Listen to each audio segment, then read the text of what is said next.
Ayan mga bossing, no. So kung nakikita nyo yung iba't ibang class din amplifier yan mga boss, no. So ang gagamitin natin power supply is ganito. Yan. So ito mga boss, swak na swak dyan sa mga class din natin. So meron tayong HT21, YSS21, MT21, TB21, 502MT, tsaka itong ating TPA1130. So ito mga boss yung swak na power supply dyan. Ito 12 volts, 6 amperes. Yan. So, magsisilbing charger din to kung meron kayong battery pack.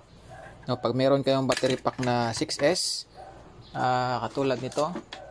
So, ito may nabuo ako ditong 6S na battery pack. So, pwede na natin siyang gawing charger at the same time, gagamitin natin siyang power adapter dyan sa ating mga class D amplifier, no?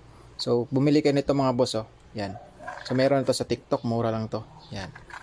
12 volts, 6 amperes na AC-DC adapter para ma-direct po sa AC yung mga class D amplifier nyo. So, testing natin ngayon mga boss, no? Itong ating TB21 na yung testingin natin kasi nakaset up na siya. Ayan mga boss, nakaset up na yung ating 24 volts na power supply dito sa ating TB21 yan. So, yan mga boss, So, mas mabuti to, mas maganda din to mga boss kaysa dun sa laptop charger kasi yung charger ng laptop is 19 volts lang yun. Kumpara dito sa 24 na maximum talaga natin yung kanyang voltahe papunta sa ating amplifier. So, testing natin, no?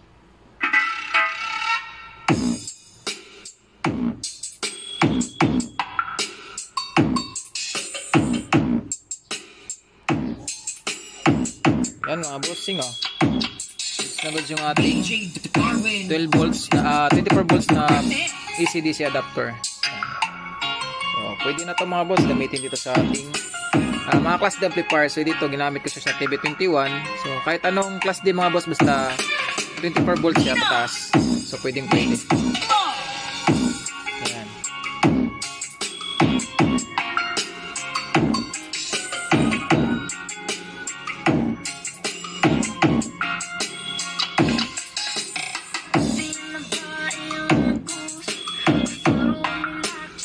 Okay. So, yun lang mga boss, no? So, sa gustong sumubok ng ganitong power supply, so, nasa yellow basket po mga boss. Click nyo na lang dyan sa baba. Yan. So, subukan nyo mga boss at maganda to gamitin sa mga class D amplifier natin. So, specific talaga to para dito sa ating mga CK amplifier.